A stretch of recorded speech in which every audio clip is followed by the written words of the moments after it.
c'est parti pour 24 km jusqu'à Lozerte. Sous un ciel toujours gris, mais au moins il ne pleut pas. Par contre, il a beaucoup plu cette nuit.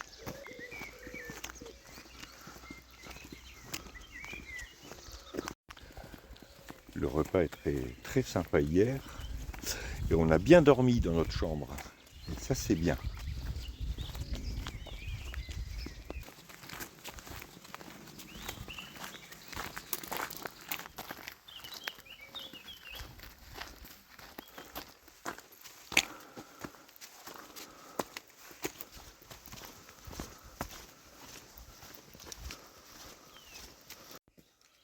L'art dans son ensemble n'est pas une création sans but qui s'écoule dans le vide, c'est une puissance dont le but doit être de développer et d'améliorer l'âme humaine. Développer sur cette pensée, vous avez 4 heures.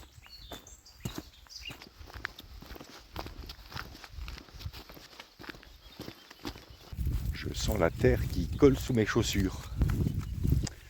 Et ce sera pire dans le Gers. Nous arrivons à la chapelle de Saint-Jean-le-Froid.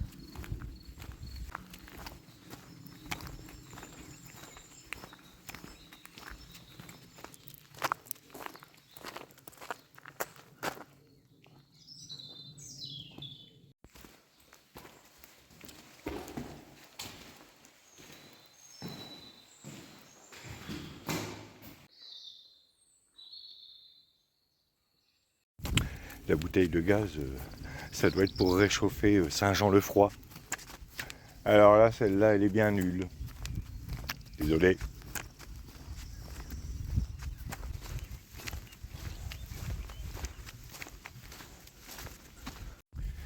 Durant plusieurs jours, on va traverser des contrées d'où l'élevage est absent. Plus d'animaux dans les champs. Ça va me manquer.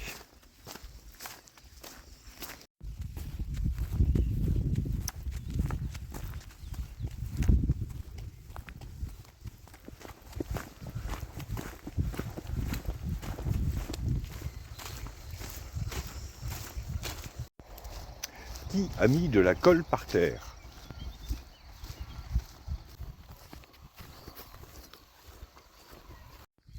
Ça y est, je vais salir mes chaussures.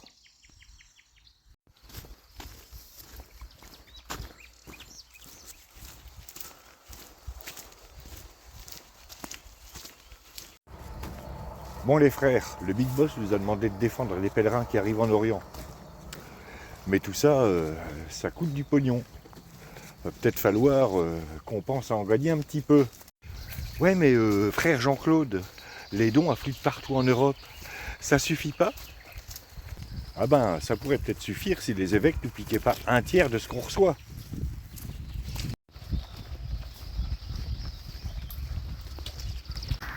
Un tiers? Ouah, y va, faut se plaindre au pape, les frères.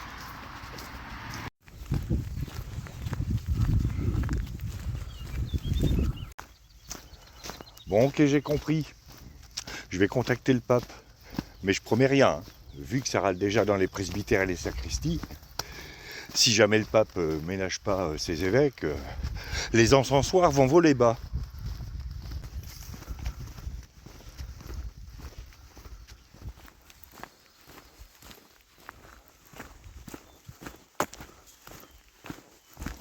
Le bruit de l'eau est le meilleur peigne des idées. Ah la vache, il va falloir que j'aille sous les chutes du Niagara, vu le nombre d'âneries que je sors par jour.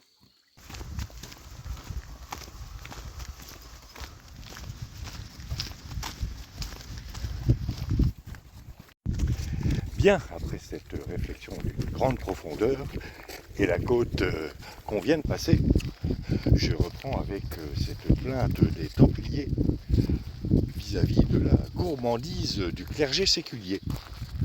Le pape accédera-t-il aux demandes des Templiers? Eh bien, vous le saurez après la pause petit déjeuner, parce que mon cul doit être à 2 km.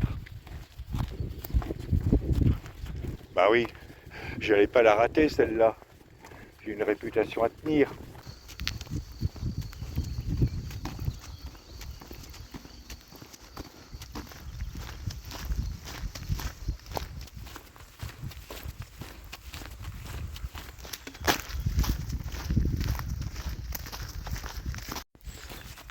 approche du village et je ne ferai pas plus de blagues que ça sur mon cul parce que ce sont des blagues éculées.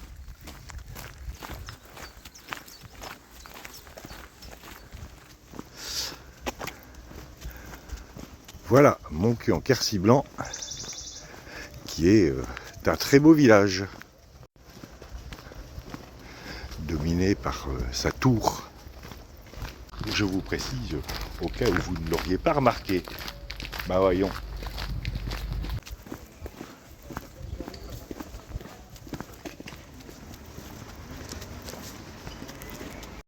Bon, je vais chercher un truc à la boulangerie qui est à l'autre bout du village.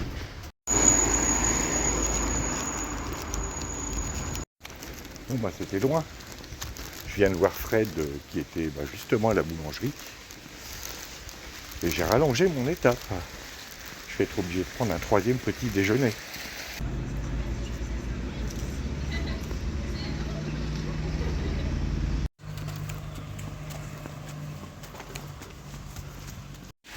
Bien, après cette pause second petit déjeuner, il est temps de repartir. Il nous reste à peu près 15 km à faire.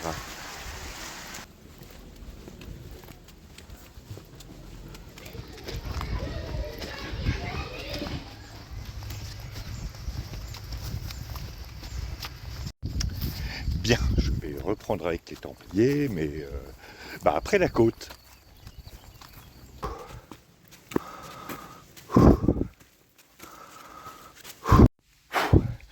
Bon celle-là était raide.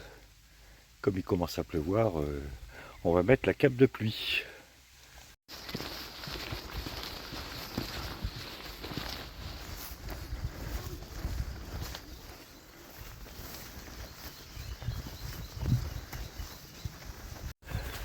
Alors ça c'est marrant, un champ de lavande.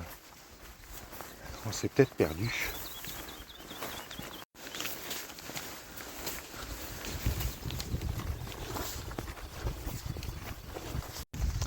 Et forcément, au moment où on a mis les capes de pluie, il s'est arrêté de pleuvoir. Et maintenant j'ai chaud.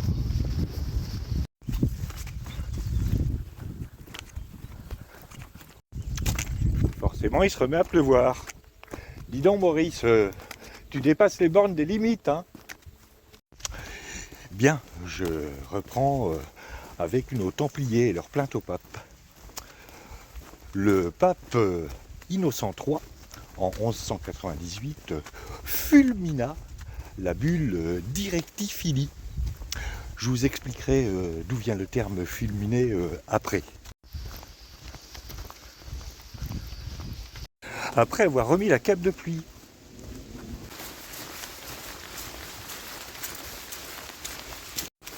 Ah ça y est, tu t'es décidé? Ah quand même. Donc je vous expliquerai ça après la descente qui glisse.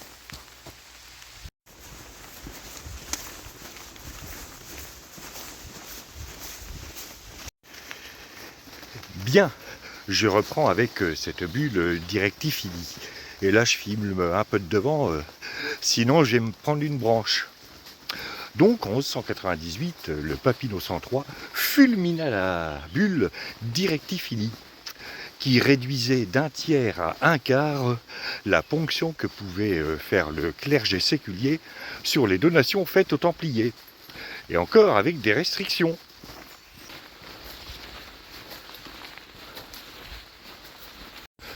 Seules comptaient les donations faites par les gens qui voulaient se faire enterrer dans les jardins des Templiers, et donations faites sur leur lit de mort. Ne comptez donc pas les donations faites par les personnes en bonne santé ou guéries d'une maladie.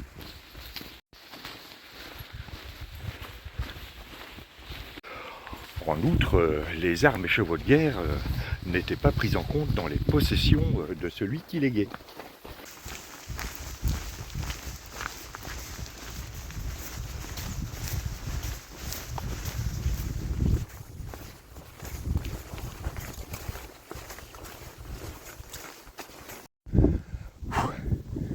Celle-là était raide et en plus glissante.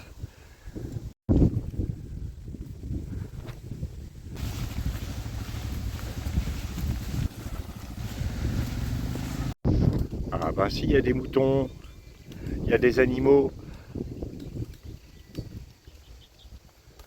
Dis donc, t'as raté un peu ton maquillage, toi.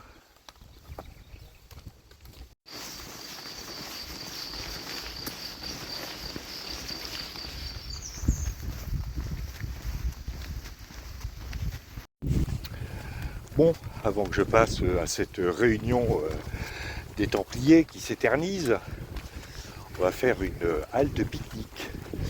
Et je ne sais pas si je vais retrouver mon tracteur Lamborghini. Je crois que c'était là-bas.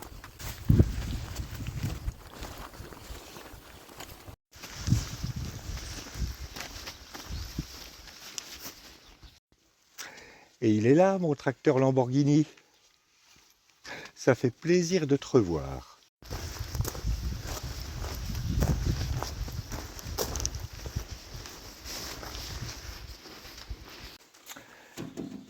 Brave bête.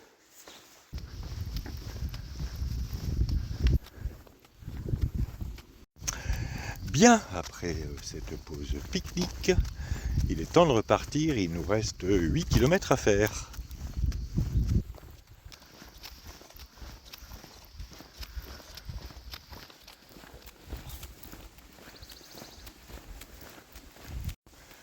Bon, mes frères, il va être temps de discuter de comment on pourrait gagner de l'argent. Je pensais bien à la banque, mais ça on en discutera après.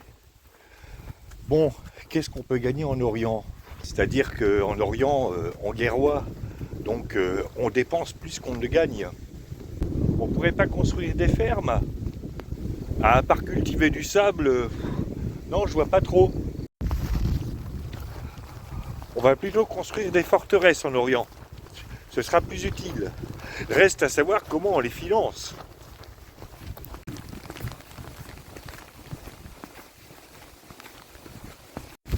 La suite, après l'orage.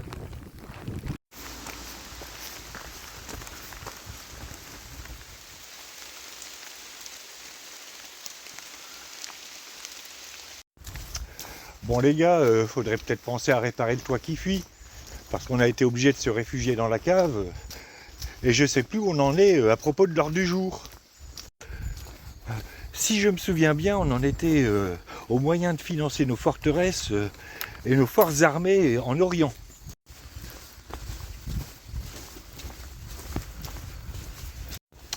La dernière bulle du pape suffit pas à nous renflouer un peu? Et non, malheureusement, bon, ce qu'il y a de bien, c'est qu'on récupère des chevaux.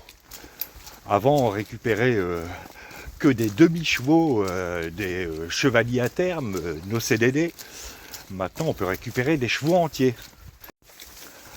Ah ben, c'est sûr que c'est vachement mieux parce que, d'accord, on a plein de demi-chevaux, mais essayer de raccorder l'avant d'un pur sang arabe à l'arrière d'un percheron, c'est un petit peu compliqué. On devrait peut-être embaucher des couturières.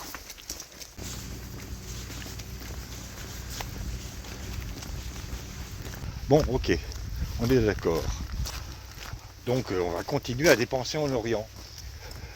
Mais je me demande toujours comment on va gagner du pognon en Occident. Frère Jean-Michel, une idée? J'ai bien une idée, c'est à creuser. Si on fondait des commanderies. Des quoi? Des commanderies? Bah oui, des commanderies. Là où vivent nos chefs.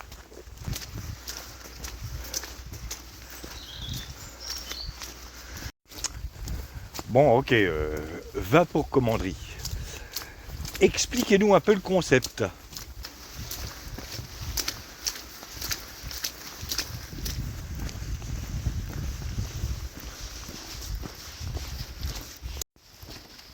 Bon, vous êtes d'accord que jusqu'ici en Occident, on risque pas grand-chose.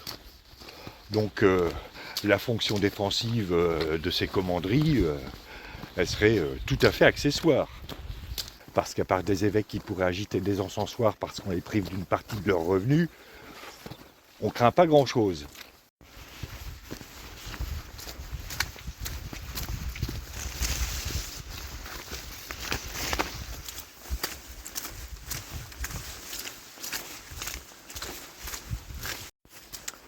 Bon, on est tous d'accord que on est un ordre religieux. Donc dans chaque commanderie, il faudrait une chapelle. Et aussi, comme on est un ordre martial, il nous faudrait un champ pour nous entraîner. Parce que là, pour l'instant, ce qu'on exporte, c'est surtout des soldats.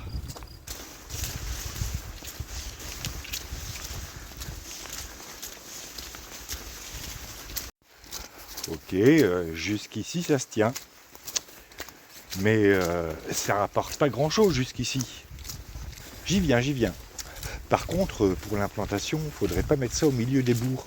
Parce que si on implante une chapelle près d'une église, le curé de la paroisse va peut-être voir rouge. Et ça risque de finir en pugilat sur la place du village. Ouais, c'est pas faux. Remarquez, ça pourrait faire un bon entraînement pour nos soldats, non?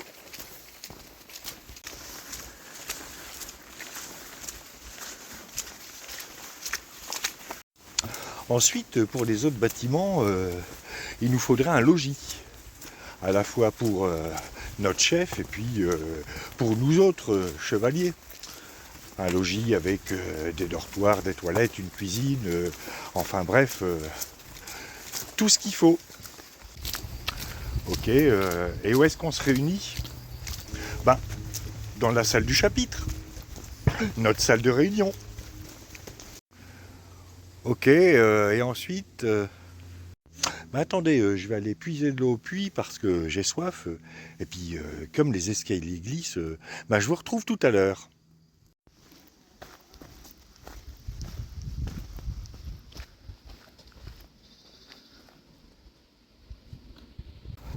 Ça y est, cher frère, vous êtes revenu?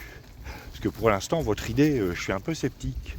Bon, mis à part la chapelle, un logis, un terrain de boule, une salle de réunion, et qui en plus produisent rien, ça ressemble plus à un ministère qu'à un truc qui produit. J'y viens, j'y viens.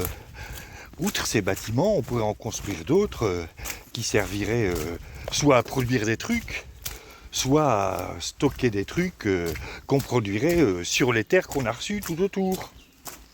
Comme ça, on vendrait tout ça et ça nous rapporterait du pognon. Ouais, ouais, je vois, ça commence à prendre forme votre truc. Et on y produirait quoi dans ces bâtiments? Bah écoutez, comme le frère Ansa va bientôt arriver, j'aimerais bien qu'on lui présente un projet ficelé.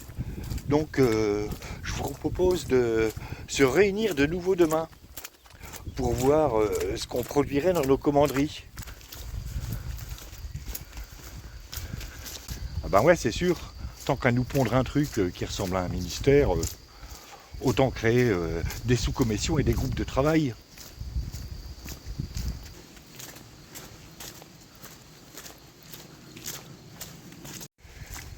Et comme vous l'avez constaté, la réunion de nos frères templiers fut profondément affectée par le toit de la salle de réunion qui fuit, l'absence de lumière dans la cave là où ils allaient se réfugier, et des escaliers glissants pour aller chercher de l'eau. Ils décidèrent donc de remettre leur brainstorming au surlendemain ou au lendemain. Et là-bas, voici l'Oserta, qui est au sommet d'une colline qu'il va falloir grimper forcément. Mais honnêtement, on ne sera pas fâché d'arriver parce que cette fin d'étape est pénible.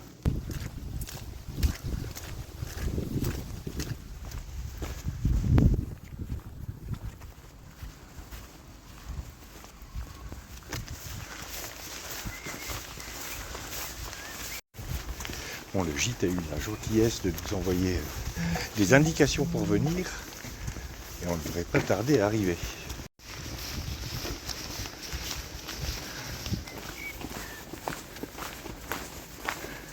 Et voilà.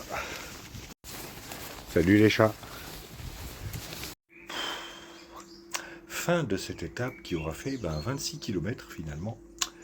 Et dont la fin a été, enfin la deuxième moitié a été particulièrement pénible avec cette alternance d'averses. et ces chemins très boueux. Bon, là, on est arrivé au gîte. Je ne sais pas si on va avoir le courage d'aller un peu plus haut dans la cité. Demain, c'est Moissac, grosse étape aussi, en espérant que ça aille mieux. À demain pour de nouvelles aventures.